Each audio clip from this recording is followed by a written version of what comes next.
کر کے رکھ دیا گیا ہے. In case Israel ceases to exist, اگر ایسا اگر آگے ہو جاتا ہے کہ اسرائیل کی ایگزسٹنس ہی ختم ہو جائے, اسرائیل بالکل ختم ہو جائے, as a colony, as a country so called ختم ہو جائے, تو اس کو پرزرو کر کے رکھ دیا گیا ہے کہ یہ کنٹری ہوا کرتا تھا.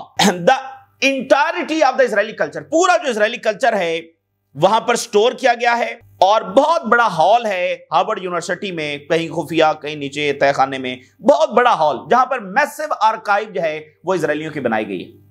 تو یہ ہے ان کی تیاری, اور یہ اس طرح سے وہ اپنا فیوچر دیکھتے ہیں. کیا ایران کے حوالے سے بھی کوئی ایسا ہال بنا ہوا ہے جہاں پر انہوں نے سیکرٹلی جو دنیا کے کسی ملک کو کوئی خطرہ ایگزسٹنس کے حوالے سے نہیں ہے, وہ ایک ہی ملک ہے جس کو اپنی ایگزسٹنس کے حوالے سے خطرہ ہے. اسی درمیان ایران کے اندر بہت بڑی پریپریشنز وہ اس وقت جاری ہیں, بہت ہیوج لیول کی پریپریشن جب وہ ہو رہی ہیں, اور اس وقت ایران نے یہ ٹیسٹ کیا ہے کہ اگر اپنے شہریوں کو فوری طور پر کنیکٹ کرنا ہو تو کیسے کیا جا سکتا ہے, کیونکہ جو 12 ڈے وار ہے اس سے ایران نے بہت کچھ سیکھا ہے, کیسے اسرائیل سڈن اٹیک کرتا ہے, اور پھر اس میں کیسے کیسے ٹولز استعمال کیے جاتے ہیں, جیسے اسیسینیشنز کی جاتی ہیں. پھر آپ دیکھیے انہوں نے جو کمیونیکیشن نیٹ ورک ہے اس کو بھی ڈسٹرائے کرنے کی کوشش کی ہے, تاکہ گورنمنٹ ایفیکٹولی اپنا میسج ہے وہ لوگوں تک نہ پہنچا سکے. تو پورے ملک کو کیوس کی طرف دھکیلا جاتا ہے نا, کمیونیکیشن سینٹر کے اوپر اٹیک ہو رہا ہے, اسیسینیشنز ہو رہی ہیں, گورنمنٹ بلڈنگ جب نشانہ بن رہی ہیں, جیلوں پر اٹیک ہو رہا ہے تاکہ خطرناک قیدی جب رہا ہو جائے, یعنی پوری جو سٹیٹ کی فنکشننگ ہے وہی اس کو ڈسٹرائے کر دیا جائے. تو ایران اب اس حوالے سے تیاری کر رہا ہے. اب تازہ ترین جو ڈرلز, اس کو باقاعدہ وہ ڈرلز کا نام دے رہے ہیں کہ جس میں کمیونیکیشن کو ٹیسٹ کیا جا رہا ہے کہ لوگوں کو سڈن اگر میسج کنوے کرنا ہو, بھئی آپ کی ویب سائٹس بھی ہیک ہو گئی ہیں, آپ کا میڈیا بھی ہیک ہو گیا ہے یا اس پر براہ راست اٹیک ہو گیا ہے, تو پھر آپ کیسے, مطلب ظاہر ایران ہے اس کا سرکاری میڈیا, باقی مطلب ایسا تو ملک نہیں ہے جہاں پر پرائیویٹ میڈیا ہے, بہت سارے چینلز ہیں, یہ تو نہیں ہے, تو پھر لوگوں سے کنیکٹ کیسے کریں گے. تو اس میں لوگوں کو میسیجز بھی بھیجے جا رہے ہیں, ٹھیک ہے نا, میسیجز بھیجنے کی ڈرلز کی جا رہی ہیں کہ تمام ایرانینز کو اگر ود ان منٹس کوئی پیغام پہنچانا ہو تو کس طرح سے پہنچایا جا سکتا ہے. Iran has sent emergency alerts جب وہ بھیجے گئے ہیں ٹو دا سٹیزنز, ان کے موبائل فونز کے اوپر بھیجے گئے ہیں. نیشن وائڈ یہ ڈرلز ہوئی ہیں, اور رپورٹ کے مطابق ایران میں be preparing for war in December, ٹھیک ہے, رپورٹس آتی رہتی ہیں. تو ایک نئی رپورٹ کے مطابق ان کی کیلکولیشن نومبر اور دسمبر جو ہے اس میں کچھ بھی ہو سکتا ہے. So Iran tested its mobile alert system on November 14, 14 November کو یہ موبائل الرٹ سسٹم جو وہ ٹیسٹ کیا گیا ہے. اٹ واز اے ڈرل, یہ باقاعدہ جنگی مشق تھی, اور یہ کوئی ریئل ایمرجنسی میسج نہیں تھا, but it was a war signal, ٹھیک ہے, کوئی ریئل ایمرجنسی نہیں تھی لیکن ایک وار سگنل جو وہ بھیجا گیا.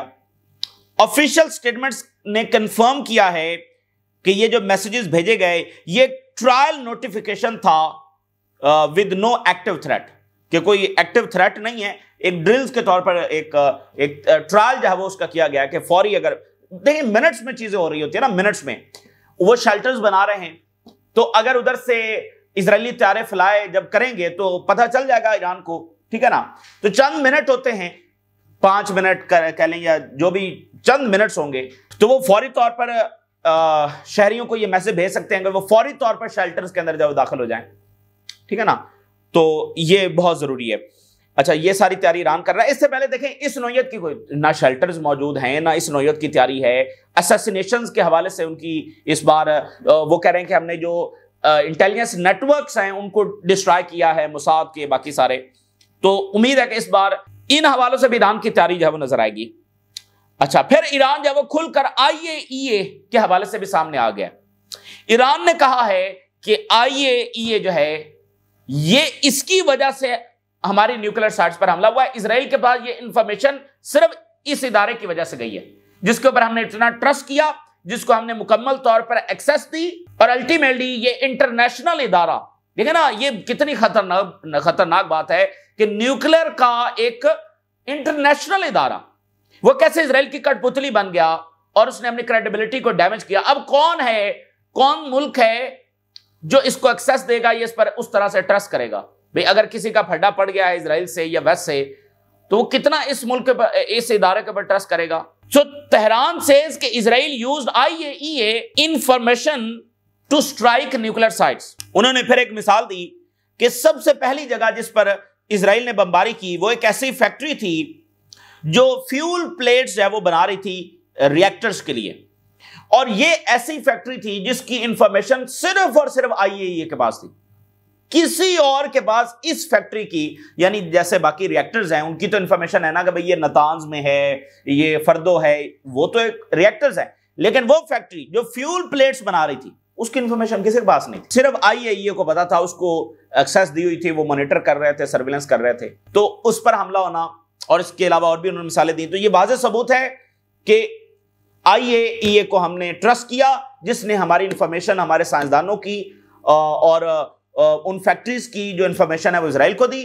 دیکھیں نا، یہ جنگ پوری طاقت کے ساتھ امپوز کی گئی، انہوں نے تمام رولز کو توڑا اور سالوں کی یہ جو انفارمیشن وہ حاصل کر رہے تھے اس کو استعمال کیا، تو ان کے نزدیک یہ تھا کہ رجیم چینج ہو جائے گا۔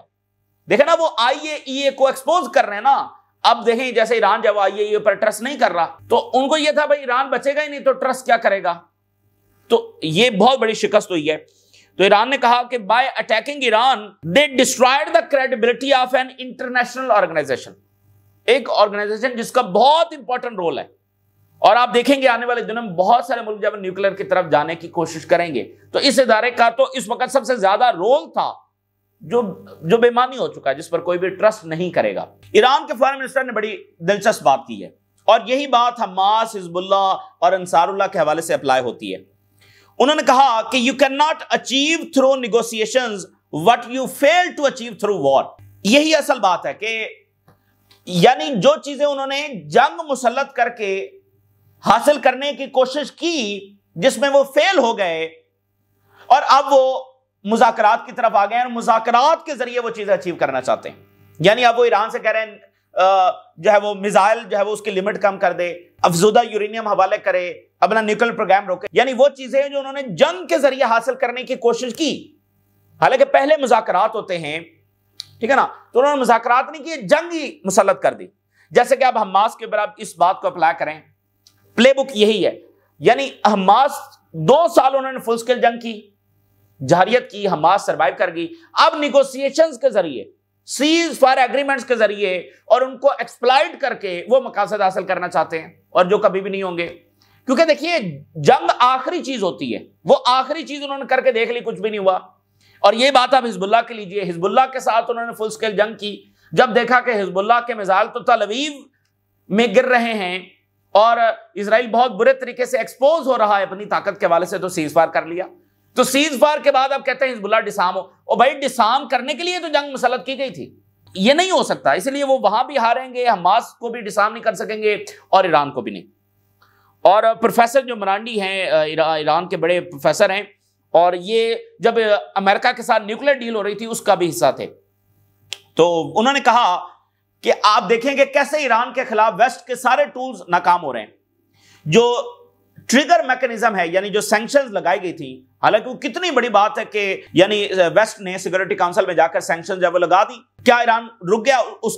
اس کا جو سفر ہے یا اس کا ڈائریکشن جب رک گئی، کیا ایران سرنڈر کرنے پر آ گیا؟ نہیں، پتہ بھی نہیں چلا کہ وہ سینکشن لگی ہیں، ایران تو اپنا سفر جاری رکھے ہوئے۔ had no lasting impact on the economy or daily life، ایسا نہیں کہ ایران میں زندگی منجمد ہو گئی ہو ان سینکشنز کے بعد۔ So the eroding European credibility among the Iranians، تو یورپ اصل میں اپنی کریڈیبلٹی ایروڈ کر رہا ہے کہ بھئی ایک چیز تھی کہ یار یہ سینکشن لگ گئی تو کیا ہو گیا، وہ لگ گئی، سب کو پتہ چل گیا کہ اس کا نتیجہ کچھ بھی نہیں نکلا، تو ان کے جو سارے ٹولز تھے وہ ناکام ہو رہے ہیں۔ He further describe کہ کوئی بھی نئی اٹیمپٹ ایران کو سبجوگیٹ کرنے کی، کوئی بھی نئی پولیٹیکل گیم جو ہیں وہ بھی ناکام ہوں گی۔ اچھا، ادھر جو ہے وہ اسرائیلی کیا کہہ رہے ہیں؟ اسرائیلی پہلے انہوں نے کہا بھی فائٹر جیٹس نہ دیے جائیں سعودی عربیہ کو، پھر انہوں نے کہا کہ نارملائزیشن کے ساتھ اس کو لنک کیا جائے، پھر انہوں نے کہا کہ یہ چائنا کے ہتھے لگ جائے گی۔ اب وہ کہہ رہے ہیں کہ F-35 اگر ایران کو دے دیے تو کیا ہوگا؟ تو ہم ایران پر حملہ نہیں کر سکیں گے۔ کیوں؟ کیونکہ ہم سعودیہ کی ایئر سپیس سے نہیں گزر سکیں گے۔ Saudi Arabia's purchase of F-35 could complicate any potential Israeli attack on Iran۔ اچھا، یہ ویسے اپنے آپ میں ایک فضول بات ہے، وہ اس انداز میں کہ سعودی عربیہ کے پاس جو اس وقت کی بھی ایئر فورس ہے وہ کافی 5 سٹار لیول کی ایئر فورس ہے. اس وقت بھی اسرائیل کے یہ جو سارے طیارے ہیں وہ سعودی عربیہ کی ایئر سپیس کو پینیٹریٹ نہیں کر سکتے ہیں, اس وقت بھی نہیں کر سکتے ہیں. تو F-35 تو بات کی بات ہے, اس وقت بھی ان میں یہ صلاحیت نہیں ہے, اور وہ قطر میں بھی نہیں کر سکتے ہیں. قطر میں وہ اٹیک کر کے گئے ہیں, اس کی وجہ امریکہ کا دھوکہ ہے جو قطر کے ساتھ ہوا. اگر قطر آپریٹ کر رہا ہوتا تو اسرائیلی جنگی طیارے آئے تھے, واپس نہیں جانے تھے, 2-4 تو وہ مار گراتے, ٹھیک ہے نا. ان کے پاس اچھا ایئر ڈیفنس ہے, اچھی ایئر فورس ہے, تو وہ اتنا آسان نہیں تھا وہاں پر ایئر سپیس میں جا کر اٹیک کرنا. تو وہ یہ تھا کہ امریکنز نے وہ سوئچ ہی آف کر دیا, سمجھ لیں سادہ الفاظ میں, تو وہ تو طیارے اڑ ہی نہیں سکے. تو سعودی عربیہ کی ایئر سپیس بھی وہ اس میں سے داخل نہیں ہو سکتے کہ وہاں سے گزر کر جا کر ایران پر اٹیک کریں. تو بہرحال وہ بہت ساری چیزیں کہہ رہے ہیں. اور Chicago council on global affairs نے لکھا ہے کہ MBS جو ہیں وہ ری شیپ کر رہے ہیں مڈل ایسٹ کو. ایک آپ انالیسس دیکھیے کیسے دنیا تبدیل ہو رہی ہے. اب دیکھیں اسرائیل کے جتنے بھی گولز تھے وہ ناکام ہوئے, اور ادھر رشیا کے خلاف جو ڈکلیئرڈ گولز تھے نیٹو کے وہ سارے فیل ہو چکے. اچھا, تو انہوں نے ایک امریکن زبردست اینالسٹ ہیں, وہ لکھ رہے ہیں کہ ہم ایک ایسے دور میں داخل ہو رہے ہیں جو موسٹ ڈینجرس ایرا ہے since world war 2. World war 2 کے بعد سب سے ڈینجرس ٹائم میں ہم داخل ہو رہے ہیں. بارڈرز شفٹ ہو رہے ہیں, یعنی بارڈرز تبدیل ہو رہے ہیں, وار سپریڈ ہو رہی ہیں, امریکہ سمٹ رہا ہے, چائنا پشنگ فارورڈ, چائنا آگے آ رہا ہے, Russia is gambling every thing, Russia نے سب کچھ داؤ پر لگا دیا ہے, اور گلوبل سسٹم جس نے سم ہاؤ دنیا کو سٹیبل رکھا ہوا تھا کہ بھئی ایسے دنیا ہے, ایسے چل رہی ہے, ایسے ویزے ملیں گے, وہاں پر آپ جائیں گے, وہاں پر آپ کام کریں گے, پڑھیں گے, ایسے کمیونیکیشنز ہوں گی, ایک گلوبل سسٹم تھا, دنیا ایک خاص طریقے سے چل رہی تھی. سو دیٹ گلوبل سسٹم جس نے دنیا کو سٹیبل رکھا از ڈیڈ ناؤ, وہ بالکل اب ڈیڈ ہو چکا ہے. سو مور ڈینجرس صورتحال پیدا ہو رہی ہے. اور یہ کولڈ وار بھی نہیں ہے, یہ کولڈ وار سے بھی اگلی چیز ہے, and this is free for all, یعنی ایک ایسی صورتحال ہے جس میں بس انارکی ہے, ٹھیک ہے نا. کولڈ وار میں بھی پتا ہے کہ یہ بلاک ہے اور ادھر یہ بلاک ہے, یہاں پر اس سے بھی اگلی صورتحال. اور US جو ہے وہ اپنی گلوبل لیڈرشپ کو لوز کر رہا ہے, اور سب سے زیادہ آپ غزہ میں دیکھیے ایک ڈھنگ کی چیز وہ نہیں کروا سکا. کون سا ایسا ایشو ہے جس کو اس نے میننگ فل انداز میں حل کروایا؟ تو گلوبل لیڈرشپ اس کی لوز ہو رہی ہے. چائنا اور رشیا خاموشی کے ساتھ, سائلنٹلی اور تیزی کے ساتھ مطلب قریب آ رہے ہیں to challenge the West, American analyst لکھ رہے ہیں.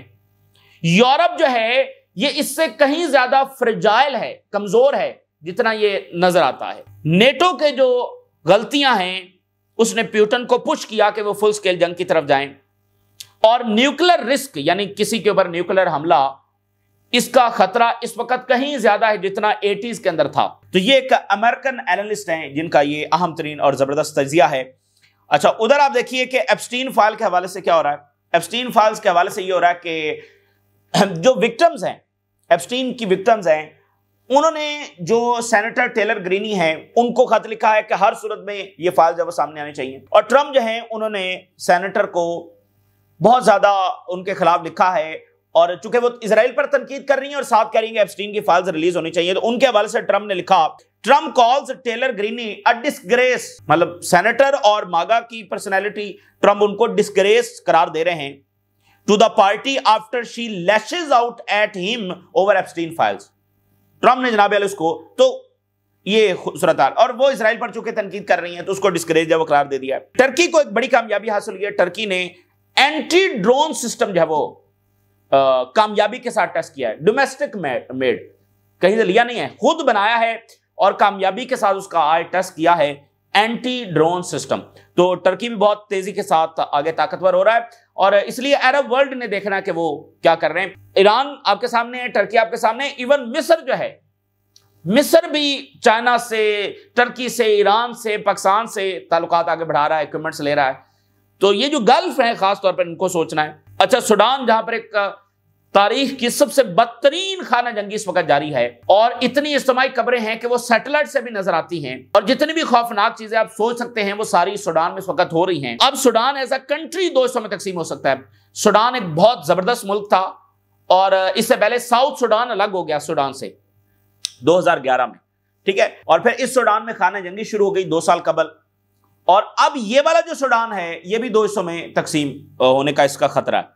Sudan faces de facto partition with war at dangerous crossroads, جنگ اپنے بہت ڈینجرس کراس روڈ کے اوپر پہنچ گئی ہے اور اس میں جو انٹرنیشنل ایکٹرز ہیں یعنی باقی جو پاورز ہیں وہ بہت زیادہ کوورٹ انوالومنٹ کر رہی ہیں, خفیہ طور پر بہت زیادہ ان کی انوالومنٹ ہو گئی ہے, اور کوئی بھی ایک پولیٹیکل پاور جو ہے وہ ون نہیں کر سکی, but a fight that could redraw Sudan's border altogether. یعنی ایسا ہوتا نا کہ بھئی ایک جو گروپ ہے فوج کا وہ دوسرے کے اوپر حاوی آ جاتا, دونوں میں سے کوئی بھی ایک دوسرے کے اوپر ڈیسائیسو فتح حاصل نہیں کر سکا, تو وہ ایک ٹیریٹری ایک لے کر بیٹھ گیا ہے, ایک ٹیریٹری ایک لے کر بیٹھ گیا ہے. تو اب نئے بارڈرز بن سکتے ہیں اور یہ والا سوڈان بھی 2 حصوں میں تقسیم ہو جائے گا. تو یہ بھی بڑی خوفناک بات ہے. اور کینیا کے اندر دنیا کا سب سے بڑا ایک ریزرو گولڈ کا جو وہ ڈسکور ہوا ہے جس کی مالیت $5.29 بلین ہے. دس از اے میجر ڈسکوری جس سے کینیا کی جو مائننگ انڈسٹری ہے اس کو بوسٹ ملے گا, نیو انویسٹرز آئیں گے, اکانومی بہتر ہوگی, اور کنٹری کی پوزیشن ایز اے کی گولڈ پروڈیوسر ان ایسٹ افریقہ بڑھے گی. لیکن آپ نے سنا ہے کہ افریقہ میں where there is a gold there are wars, تو جہاں بھی گولڈ آتا ہے ریسورسز آتے ہیں تو وہاں پر جنگیں شروع ہو جاتی ہیں, اور ایک جنگ پنپ رہی ہے یوگنڈا اور کینیا کے درمیان, ہے نا, تو ادھر سے گولڈ جو ہے وہ ڈسکور ہو گیا ہے. تو ادھر چائنا کی جو ملٹری ہے انہوں نے کہا if Japan intervenes in Taiwan, the entire country of Japan will be turned into a battlefield. پورا ملک ہم میدان جنگ بنا دیں گے. یہ اب تک کی سب سے سخت ترین سٹیٹمنٹ ہے جو چائنا کی جانب سے جاپان کے خلاف جاری ہوئی. تو پرائم منسٹر جو نئی آئی ہیں ان کی ایک سٹیٹمنٹ بہت مہنگی پڑ رہی ہے, اور یعنی چائنا جو ہے وہ میسج بھیج رہا ہے کہ اگر دوبارہ اس طرح کی سٹیٹمنٹ دی تو بہت مہنگی پڑے گی, یعنی اس کی قیمت ہوگی ایسی سٹیٹمنٹ بھی جاری کرنے کی. دیکھیں وہ کتنا کچھ کر رہے ہیں. انہوں نے کہا کہ اپنے سٹیزن ادھر ٹریول نہ کریں, کوسٹ گارڈز انہوں نے آئی لینڈز کے اوپر بھیج دیے ہیں, ان کے ایمبیسڈرز کو بلایا, اب کہہ رہے ہیں کہ پورا ملک میدان جنگ بنا دیں گے, یعنی کہ قیمت چکانا پڑے گی اگر دوبارہ اس طرح کی سٹیٹمنٹ دی. ایسا نہیں کہ وہ ہر چوتھے دن اٹھ کر سٹیٹمنٹ دیں گے کہ تائیوان میں ہم یہ کریں گے وہ کریں گے, چونکہ جو نئی پرائم منسٹر ہیں بہت زیادہ ہارڈ لائنر ہیں اور امریکہ ان کو پش کرے گا کہ وہ ایک پراکسی وار میں جائیں چائنا سے. تو چائنا ایک کلیئر سگنل جو ہے وہ یہاں پر بھیج رہا ہے. تو چائنا بڑا سافٹ باتیں کرتا ہے, یہ بڑا سخت ترین میسج ہے. انہوں نے کہا پورے جاپان کو, اور ایک ہسٹری ہے, دشمنی ہے پرانی. تو یہ تازہ ترین صورتحال ہے جو آپ کے ساتھ شیئر کیا. ہم نے رائے ضرور آگاہ کریں. اللہ حافظ.